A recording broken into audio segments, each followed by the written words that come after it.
എൻ്റെ ചെറുപ്രായത്തിൽ ഞങ്ങൾ വീട്ടിൽ കുറേ പേരുണ്ടാകുമ്പോൾ ഉമ്മ എളുപ്പത്തിൽ ഉണ്ടാക്കുന്ന ഒരു ബ്രേക്ക്ഫാസ്റ്റ് റെസിപ്പിയാണ് കൊരട്ടിപ്പത്തൽ. ഞങ്ങളുടെ ഫേവറേറ്റ് റെസിപ്പി കൂടിയാണ്.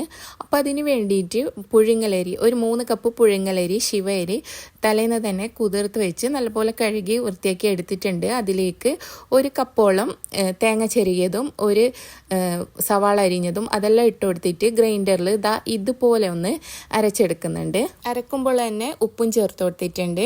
അപ്പോൾ നല്ലപോലെ അരച്ചെടുത്തിട്ടുണ്ട്.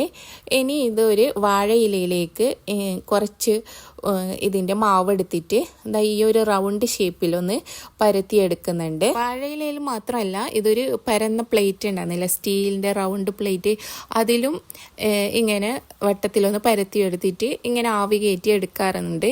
അങ്ങനെ ഇത് പരത്തി എടുത്തിട്ട് ഒരു അപ്പച്ചമ്പിയിൽ വെച്ച് കൊടുത്തിട്ട് ഒരു 15 മിനിറ്റ് നേരം കുക്ക് ചെയ്തിട്ട് എടുക്കലാന്ന്. അങ്ങനെ ഇത് നല്ലപോലെ ഒന്ന് വേവിച്ചിട്ട് എടുത്തിട്ടുണ്ട്. ഇനി ഇതൊന്ന് ഇതിൽ നിന്ന് മാറ്റിയെടുത്തിട്ട് ഒരു 4 കഷ്ണങ്ങളാക്കിയിട്ട് മാറ്റിയെടുക്കലാന്ന്. അപ്പോൾ ഇത് നല്ല മുളകിട്ട മീൻ കറിയുടെ കൂടെ ചിക്കൻ, ബീഫ് ഇതിൻ്റെ എല്ലാം കൂടെ കഴിക്കാൻ കിടിലൻ ടേസ്റ്റാണ്. അപ്പോൾ എൻ്റെ ഈ റെസിപ്പി നിങ്ങൾക്ക് ഇഷ്ടമായിട്ടുണ്ടെങ്കിൽ ഒന്ന് ഫോളോ കൂടി ചെയ്യോ.